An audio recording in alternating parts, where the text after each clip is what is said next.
ரமணரின் பார்வையில் மௌனம் என்பது வார்த்தைகளின் மௌனம் மட்டுமல்ல, அது மனதின் மௌனம். மனம் எந்த உள்பேச்சும் இல்லாத நிலைதான் உண்மையான மௌனம். சொற்கள் எல்லை கட்டுபவை. நமது ஆன்மா எல்லையற்றது.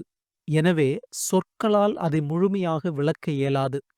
ரமணர் சில சமயங்களில் ஒரு வார்த்தை கூட பேசாமல் தன் மௌனமான திருவருள் நிலையினாலேயே பக்தர்களின் சந்தேகங்களை தீர்த்தார்.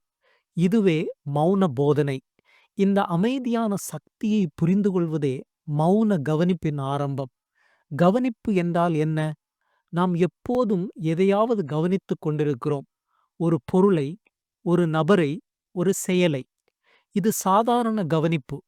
ஆனால் ரமணர் சொல்வது வித்தியாசமானது. அது பொருளற்ற கவனிப்பு.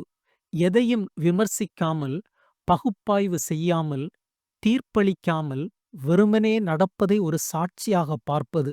ஒரு மேகத்தை வானத்தில் மிதப்பதை பார்ப்பது போல உங்கள் எண்ணங்களை மௌனமாக பாருங்கள். அவற்றுடன் சண்டையிட வேண்டாம். அவற்றை துரத்த வேண்டாம். வெறுமனே பார்த்து கொண்டே இருங்கள்.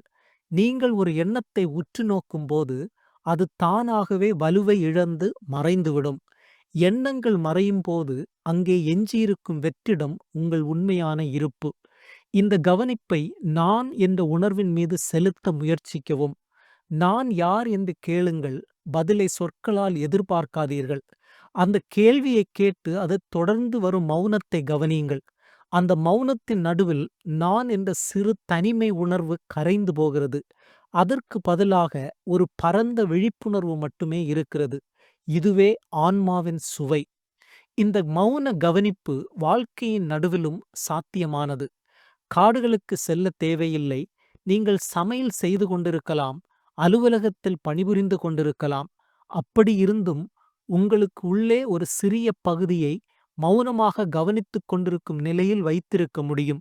வெளியே செயல் நடக்கும், உள்ளே அமைதியான கவனிப்பு நடக்கும். இந்த பிரிவினைதான் சுதந்திரத்திற்கான திறவுகோல்.